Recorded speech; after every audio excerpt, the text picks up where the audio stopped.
Alright guys, what's going on? Out here on a beautiful Saturday afternoon, morning, post-afternoon maybe, I don't even know what time it is. Hot as hell like yesterday. Working on the extra cab.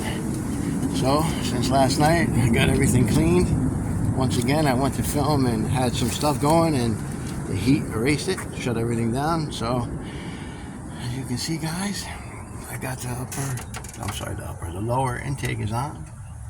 All torqued down to 11 foot-pounds in 3 increments. You know, you start it and then you finish up with 11. Now I don't have an inch foot-pound torque wrench, and the regular torque wrench starts at 10 pounds, so you can use that for the final step. But so I've done so many of these, so I just crept up on it by hand, and then just finished it off with the torque wrench because I want to make sure it's right.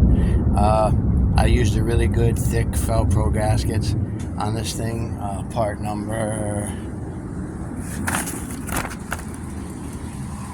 MS 98000T. This is the higher cost of the 2 gasket sets that Velcro makes for this thing.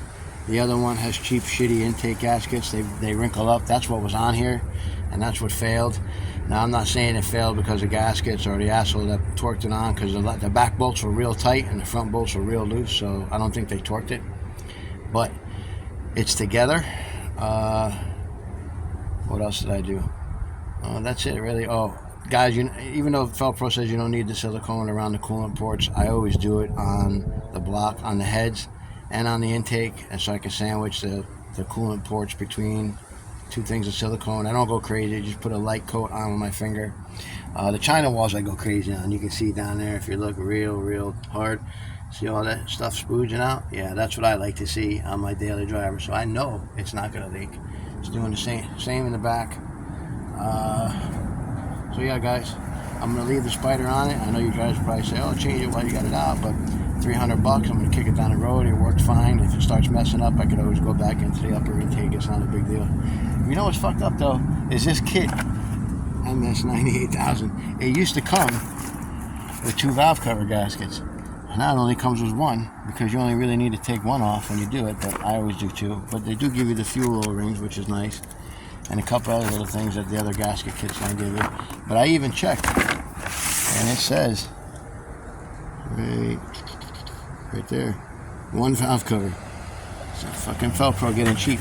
But this is the one you want, the Perma-Dry Plus 98000T. This is the best intake manifold gasket set for a Vortec. It's updated, so if your intake is warped or you got some pits or anything, or it's like some imperfections, these gaskets are so thick it'll take up all the imperfections, and they torque real nicely. Gotta remember guys, this thing's only torqued to 11 foot-pounds. You know what I mean? It's not like it's torqued like an old small block Chevy intake, 30-35 foot-pounds. So on that note guys, just a quick video letting you know we're getting it back together. I probably won't work on this thing this week for the rest of this weekend, probably not till next week, because I am going up the street to work on the Monte Carlo now, get the wiring done for the fans and a couple other little things, and try to attempt to drive it this week. I gotta hook up the gauges and stuff. But yeah guys, so video on this next week, like Monday or Tuesday, depending on what I got going on, and I will button it all up and we'll get it running. Oh, and I did the common thing that everybody does when they do these intakes, because GM had this great idea of using this stupid pipe fitting with this quick connect, and they always break in the intake right there. They get so soft from the Dex Kill, that the orange coolant that they put in here, that it just disintegrates. I can literally just chip that out with a little flathead screwdriver to come right out, but I'll put Easy out in there and it'll come right out. So yeah guys, and then that's it. So next week we'll get it running. On that note, I'll talk to you later guys.